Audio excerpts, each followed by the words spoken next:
Welcome back to Glitch Frequency. Today we discuss the conservatorship imprisonment of Britney Spears. We're taking you back to that globally witnessed breakdown of 2007 to dismantle a 13-year legal cage and family exploitation hidden behind a pop icon's crown.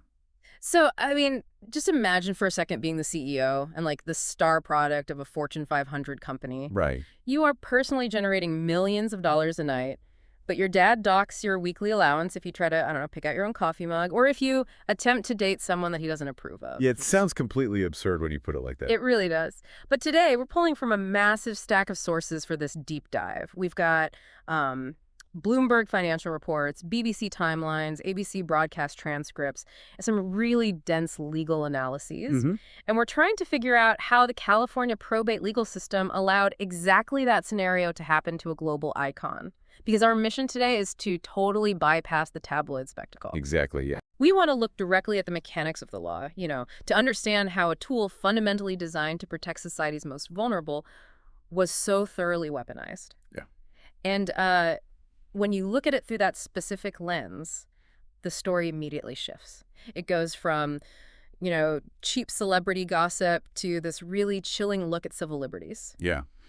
It's basically a terrifying study of a legal anomaly. Because as we comb through these case files, you realize just how easily the machinery of state protection can transform into, a financial shell corporation. Right, where the individual just becomes an asset. Exactly. A structure where she is the sole asset, generating all the revenue, but legally holds absolutely zero voting shares over her own life. It's wild. Yeah. And to see how that legal machinery locked into place, we kind of have to look at the absolute peak of her fame right before that catastrophic drop.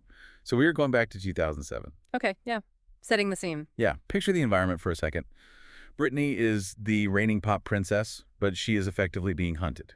And I really don't use that word lightly. No, it's the right word. A literal swarm of paparazzi is documenting her every single move 24/7. And this is all happening during a brutal, highly public custody battle with her ex-husband, Kevin Federline. And, the media at the time framed it purely as a circus, it was just for public consumption.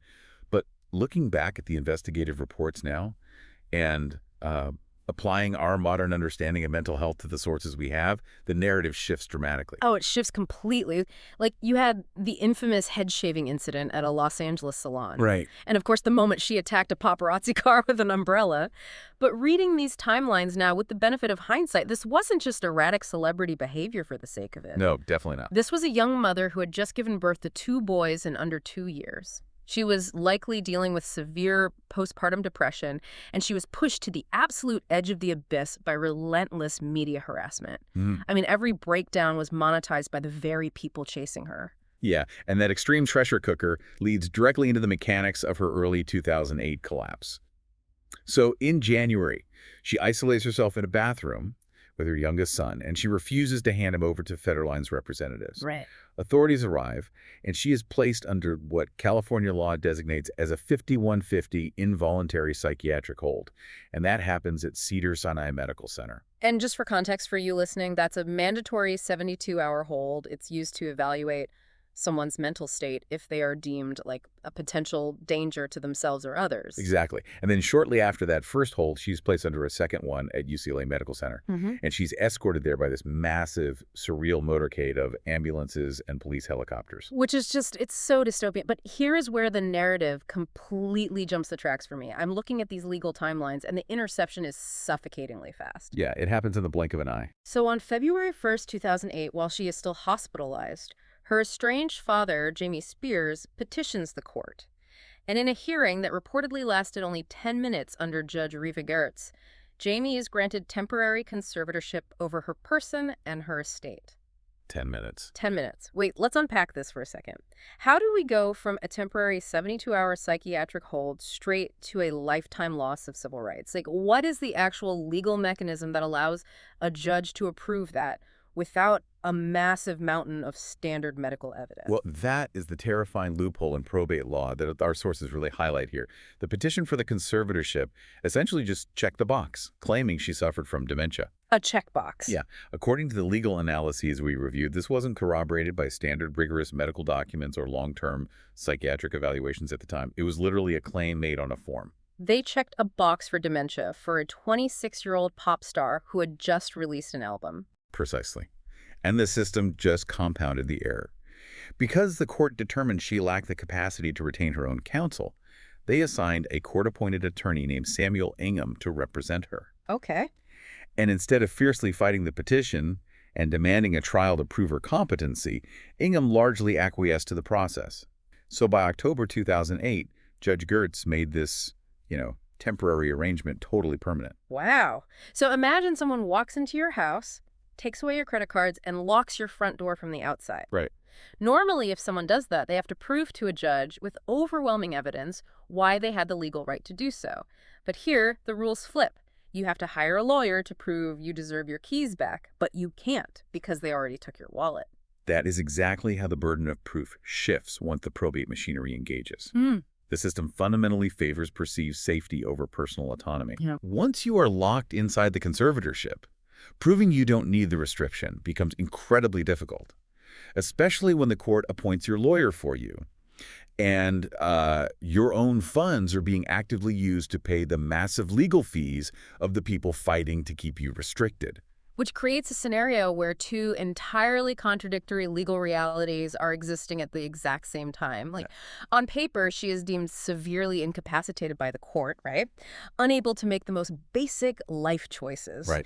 Yet out in the real world, she is simultaneously cleared to sign multi-million-dollar contracts, record chart-topping albums, serve as a judge on national television for The X Factor, and perform a grueling multi-year residency in Las Vegas. Yeah. Those two legal realities simply cannot coexist. No, it's a severe legal anomaly. Because probate conservatorships are almost exclusively reserved for elderly individuals with severe cognitive decline like advanced Alzheimer's disease or people with profound developmental disabilities. Right. We are talking about people who physically and mentally cannot feed themselves, clothe themselves, or manage their daily lives. Yet, here is Britney Spears memorizing complex 90-minute choreography and touring the globe. And while she's doing all of that heavy lifting, she is stripped of everything. Control of her $60 million estate is entirely gone. But reading through the investigative reports, the control over her physical person was even more disturbing. Yeah, this part is dark. Her phone was mirrored. And let me stop you right here, because I need you to explain this to me. A security firm called Black Box bugged her bedroom. Yeah. Not just her phone, but they physically placed listening devices in the room where she slept. They were recording her intimate conversations and even her conversations with her own court-appointed attorney. How is that not a massive federal wiretapping crime? I know, it sounds like a blatant criminal violation, right? Yeah. But here is the chilling reality of how a conservatorship functions based on the legal texts we pulled. When the court grants someone conservatorship over your person, they effectively own your legal personhood. They manage your medical care, your daily life, your associations, and your security. Wow. Therefore, when the security firm bugs the bedroom, the conservator, her father, can legally consent for her. He argues that the surveillance is strictly for her protection and medical monitoring. So because he owns her legal identity, he is basically giving himself permission to wiretap her. He is consenting to the surveillance on her behalf. Exactly. It creates a total panopticon. She is surveilled 24/7.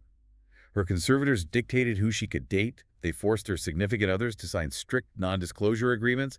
And yes, they even dictated the color of her kitchen cabinets. The kitchen cabinets, that is just absurd total control. Yeah. Any attempt to step out of line or refuse a performance could be met with the threat of having access to her children restricted or being forced back into a medical facility. Ugh. Let's dig into the Bloomberg financial reports because the money trail here is staggering, and it really explains the motive. Britney is the one working. During her Vegas residency, she is pulling in gross revenues of over $1 million a week. Right. But she is legally restricted to a meager allowance of just $2,000 a week. Meanwhile, her father Jamie is paying himself a hefty $16,000 monthly salary. Unbelievable. He gets the estate to pay for his office rent.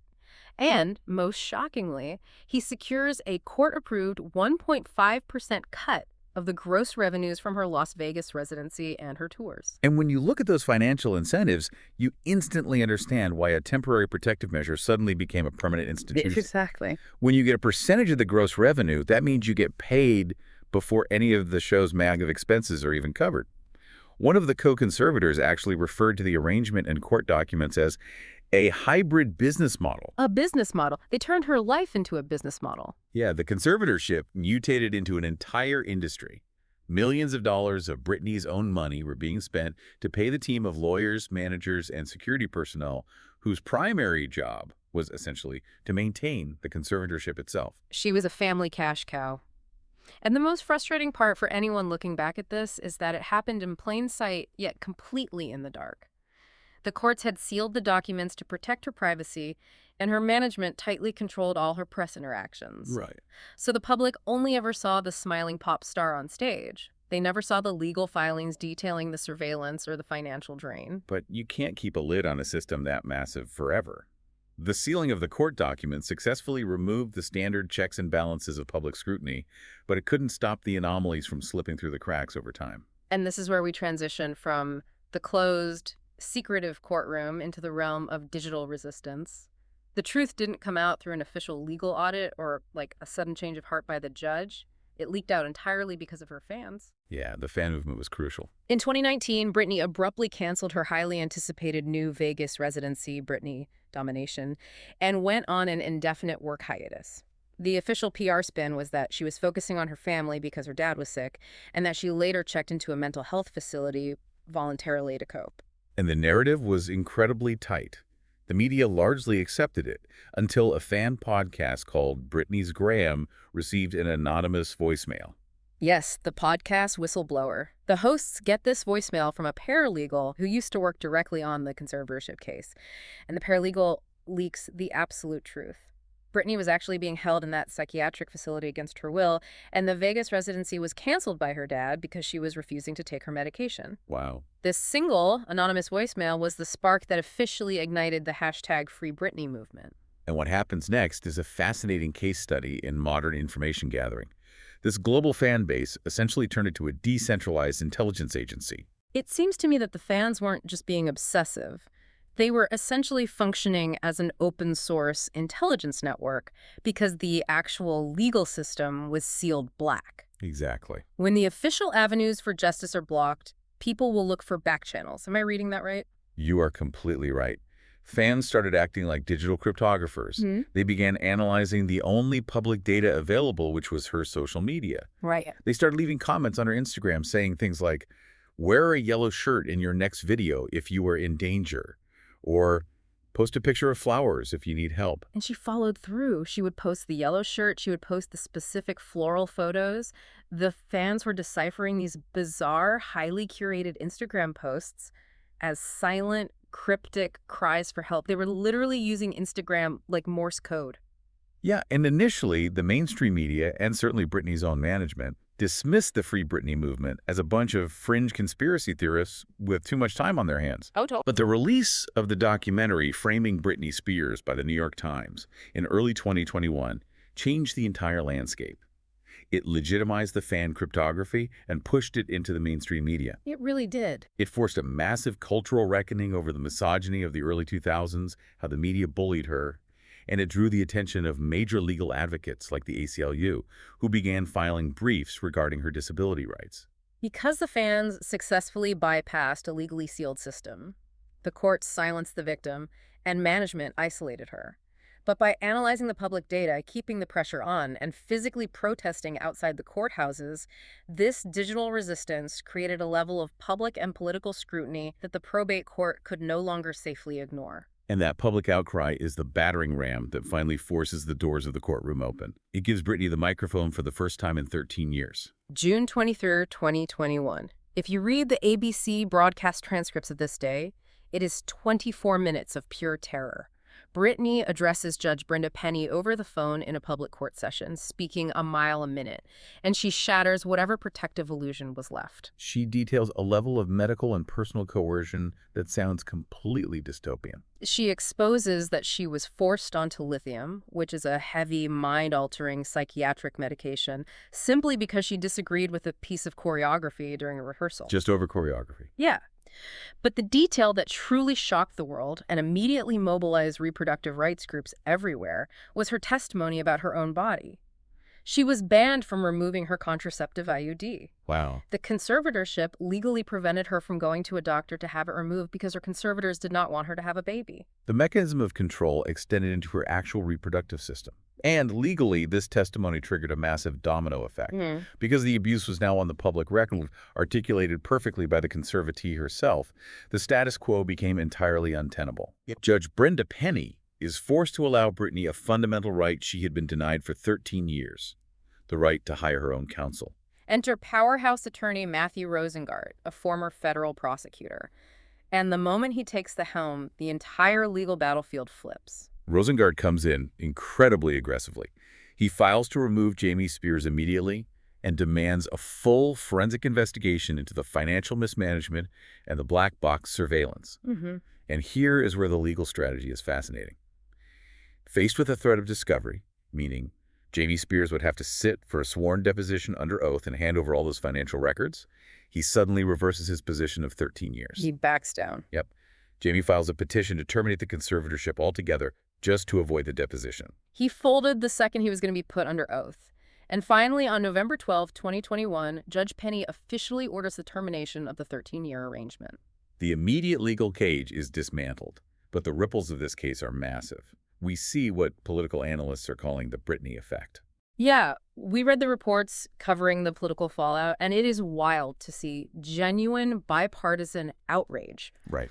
And, we always try to impartially report what our sources say without taking sides on political issues, but the sources explicitly note how lawmakers from entirely opposite ends of the political spectrum came together to condemn this system. And that direct political pressure actually resulted in concrete legal reform. California passed the landmark SB 724 bill, also known as the Free Britney Act. Wow. The core function of this law directly addresses the loophole we talked about earlier. It specifically safeguards the conservatee's absolute right to choose their own legal counsel. It ensures that no one can be locked into the probate machinery without a lawyer who is actively fighting for their expressed wishes, rather than just rubber stamping the court's paperwork. But we can't talk about her hard-won freedom without acknowledging the incredibly heavy scars that come with it. In 2023, she published her bombshell memoir, The Woman in Me, finally taking control of her own narrative. But the transition hasn't been a fairy tale. She has endured a brief, failed marriage, and the intense public scrutiny has not stopped. Just recently, in March 2026, she was arrested for suspicion of a DUI, which immediately reignited tabloid conversations about her well-being. Which really highlights the extreme psychological difficulty of transitioning out of a totally institutionalized environment. Yeah. Think about the mechanics of her life for over a decade. Every single decision, from her multi-million-dollar contracts down to her reproductive health, her diet, and her daily schedule, was managed by a team of professionals. Removing that structure overnight, even when that structure was profoundly abusive, leaves a massive void. Think about the whiplash here for a second. You are granted your freedom after 14 years of total subjugation. How do you even begin to navigate the real world? How do you learn to make mistakes when your entire adult life has been micromanaged down to your medical devices? Yeah. You don't just walk out of a 13-year invisible prison and instantly know how to live. In the text of the law, the original intent of a conservatorship is protection.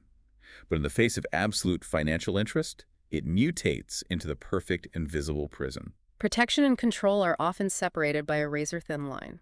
Finally, we want to leave this question with you. In your own life or relationships, has anything ever taken away your precious freedom under the guise of protecting you or doing what's best for you? When love and protection turn into shackles, how would you choose? Frequency ends here. See you next episode.